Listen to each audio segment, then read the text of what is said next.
అందరికీ నమస్కారం. ముగ్గురు దళితుల హత్య తీవ్ర కోపంలో చంద్రబాబు. ఈ విషయాలను తెలుసుకుని వీడియో మీరు కంప్లీట్‌గా చూడండి. అప్పుడే మీకు కంప్లీట్ ఇన్ఫర్మేషన్ ఏంటో అర్థమవుతుంది. అదేవిధంగా చాలామంది వీడియో చూస్తున్నారు కానీ సబ్స్క్రైబ్ చేసుకోవడం మాత్రం మర్చిపోతున్నారు. దయచేసి సబ్స్క్రైబ్ చేసుకోండి. సబ్స్క్రైబ్ చేసుకోవడం వల్ల నేను చేసే ప్రతి ఒక్క అప్డేట్ మీరు ముందుగానే పొందగలుగుతారు. అదేవిధంగా చాలామంది లైక్ చేయడం మర్చిపోతున్నారు. దయచేసి లైక్ చేయండి. లైక్ చేయడం వల్ల ఈ ఇన్ఫర్మేషన్ మనం చాలామందికి రీచ్ అయ్యేవాళ్ళు అవుతాం. ఇంక లేట్ చేయకుండా వీడియోలోకి వెళ్ళిపోదాం. ఫ్రెండ్స్, ఈ దాడుల్లో ఒకరు అక్కడికక్కడే మరణించగా మరో ఇద్దరు ఆసుపత్రిలో మరణించారు. అయితే ఈ ఘటనతో ఎస్సీపేటలో విషాదం నెలకొంది. కాకినాడ జిల్లా సామర్లకోట మండలం వేటపాలెంలో ఆదివారం రాత్రి జరిగిన ఘటన వివరాలివి. ముగ్గురు హత్యకు గురైన ఘటన నేపథ్యంలో వేట్లపాలెం గ్రామంలో తీవ్ర ఉద్రిక్తత ఏర్పడింది.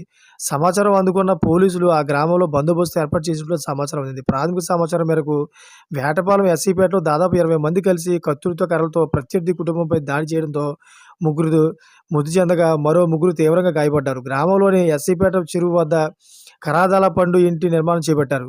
అయితే అదే ప్రాంతంలో అంబేద్కర్ విగ్రహాన్ని ఏర్పాటు చేసేందుకు బచ్చల చక్రయ్య కుటుంబీకులు ప్రయత్నించారు.